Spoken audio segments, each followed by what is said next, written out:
qoladu doonaya ha ahaado kuwayn ummadeena ka mid ahaado mar haddii ilaahay caayo rasuulka caayo diinta caayo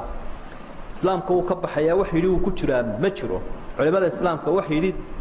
qofka inta caayay baa muslina ma hayno hal mar baa la oran waa markuu cudurdaar leeyahay ama hadro ama la qasbo ama waalan yahay taasi waa qof inta midaan ahayn baynu ka hadlaynaa oo iska xanaajinaya marka naagti way ka furmaysaa inantiisa ma bixin karo xoolihiisa hadduu caawad inta la dhaxli maayo baanka muslimiinta lagu shubayaa maxkamadda la taagayaa hadduu toobadkeena waa la dilayaa waxaasoo dhan cid fulinaysa ma haysaan dee meesha way kala kacsantahay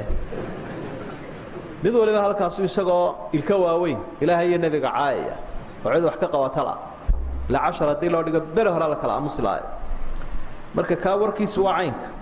afadiisina maxkamadda degmada ha tagto si ama loogu soo celiyo ama waraaqda looga qoro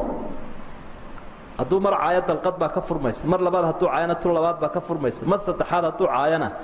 laa taxillu lahu xataa tankixa zawjan ghayra ilaa ay nin dambe gursato xalaal uma aha markaasaa dabeedna ay garac miidhan dhalayaan caruurtiibaa waalatayna way leeyihin dig iyo demtaasna way isla dhex socdaa bal adba dhan u kaxee muslimna way sheeganayaan